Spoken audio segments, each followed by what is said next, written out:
By the end of this video, you will have the tools you need to create complex and captivating worlds for your characters to live. There is a lot to consider when thinking about world building. Some of the best world builders are fantasy writers and people who are into tabletop board games. I can't necessarily help you with your imagination in this video, but I can help you create dynamic and interesting shots that will bring your worlds to life in your comics. We're going to be talking about dynamic establishing shots, how to render your backgrounds, how to apply perspective to those backgrounds, and the thing we're starting with, research. Research is, without question, the most valuable thing you can do before you start drawing your comic. Regardless of the world you have in mind, whether that's a fantasy realm, a faraway planet, or a relatively mundane environment, research will bring whatever you come up with to life. Let's start with some examples of what I mean. Your world is a post-apocalyptic environment. Whether it's a zombie book or a Fallout book or whatever, the process is the same. Let's say your scene is set at a shopping center, or a mall for the Americans in the room. You'd obviously have gathered references of a mall, and I can only assume you would have searched for abandoned malls too. If you did that, you're almost there. But what if you're searching for stuff that's not quite good enough to give your scene that little bit extra? This is where your Googling ability, as well as your ability to think a little deeper, comes in. If there aren't enough abandoned mall photos for you to look at, and none in your area, look at abandoned office buildings or warehouses. Notice what effects neglect has on the walls and floors.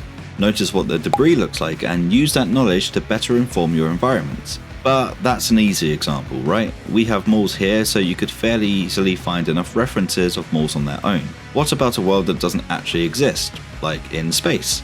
Well, the process is pretty much the same. Your first instinct may be to draw from your inspirations, whether that's from films or other comic books. And that's good, you should draw inspiration from those things. But to take it that step further, and to avoid ripping off other people's work, you're going to want to come back to reality. A lot of concept artists use reality as their foundation when creating things that don't exist. Feng Zhu has a lot of videos on his channel that will give you a better idea of what I mean. But to use one of his examples, he created a series of spaceships based on fish. Yeah, fish. And they were awesome. You can do something similar where you take something that has nothing to do with what you're looking to create, like a spaceship, and create something totally weird and different. The point is, the more research you do, the richer your ideas will be when it comes to visualizing them. But having an amazing idea in your mind may come out flat if you don't take proper care when establishing those ideas to your audience. Which brings us on to the dynamic establishing shot. I've mentioned establishing shots on this channel before, but I'll quickly recap its purpose here. It is there to establish, hence the name, the location that your scene takes place in and is often the first panel in a new scene. This is where you need to think like a director on a film set, because you need to think of the best place to put the camera. Regardless of where your scene is taking place, whether that's on a battlefield, a spaceship, or a park, the camera angle that you choose will help determine how much impact the first shot will have. There are a few things that you should consider when planning out that establishing shot. It's your first impression to your reader, so you need to capture their attention as quickly as possible. There are 3 ways we can approach this that we're going to look at. And for reference, I'm going to be referring to cameras a lot, and what I mean by that is where the viewer's eye line is going to be in the panel. The first consideration is the height of the camera. Instead of having it straight on at a normal human eye level, we can bring the camera down to the ground. Having a worm's eye view of our scene can give it scale. In this example, by bringing the camera down, we're putting focus on the objects closest to us and stretching the scenery out and away. If we were to take the camera and put it up high, then we can show the scale of our scene, allowing the reader to take in a wider amount of information. The next consideration is figuring out how to crop our shots. You may have heard of the rule of thirds, the golden ratio, or maybe another alternative. In any case, we're talking about composition. Composition principles can get complicated really quickly, and it can be overwhelming for new artists. It's a subject that deserves its own dedicated video, and so I won't get into the weeds of it here. Broadly speaking, you want your focal point to sit on one of these thirds. You're looking at balance and contrast so that you can plan out where your reader's eye will start and end on the page. As a comic artist, you can also use the word balloons to help with this. The final consideration is how much of this background we're going to render. One of the things you're likely going to be discovering and evolving is your art style. When it comes to comics, art skill, and by skill I mean rendering, is one of the least important aspects of sequential art. This is one of the things I didn't understand for a while, so I feel it's important to point out. The 2 biggest thoughts in your mind should be whether your art is helping to tell an effective story and whether your style is practical or not. When it comes to storytelling, we need to consider facial expressions, body language, and composition as our main 3 fundamentals. We don't need realism, and we don't need to be an expert draftsperson to achieve this. When it comes to practicality, you need to consider how long the drawings are going to take. Unless you're George R.R. Martin, you're going to want to finish your comics in a reasonable time frame. If you decide to render out every eyelash on every character, on every panel, on every page, you're going to be there for a while, and it may be 10 years before your book is out. Establishing shots are perhaps the only exception to the rule, other than splash pages when it comes to detail. You'll probably want to dedicate a little more time for these shots because they're the visual exposition for your story. It's in these shots that you want to show your reader your world, so you'll need to provide a little more information. How much information you need to convey will depend on the scenes that you're depicting. For science fiction scenes, you're probably going to want to spend more time and effort on the establishing shots, because it's likely you're introducing concepts that your audience isn't as familiar with. It could be because your scene is on a different planet, or spaceship, or something else that doesn't exist in reality. It's worth noting how long these establishing shots will take you to plan out and then render, because you'll be able to make smarter choices when it comes to the rest of the panels. Remember, don't render everything all the time unless you're happy spending years on a book. Another thing to consider is that usually if you're going to be rendering a lot, or at least supplying a lot of detail, then you're probably going to want to use larger panels to fit that information in.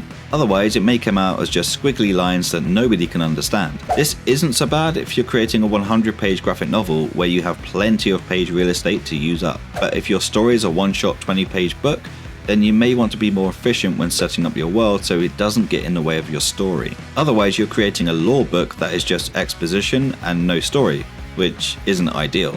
What is ideal though, at least for me, is for you to subscribe to this channel. I put out videos on making comics once per week, and it will help a lot if you push the little red button. Push the little red button.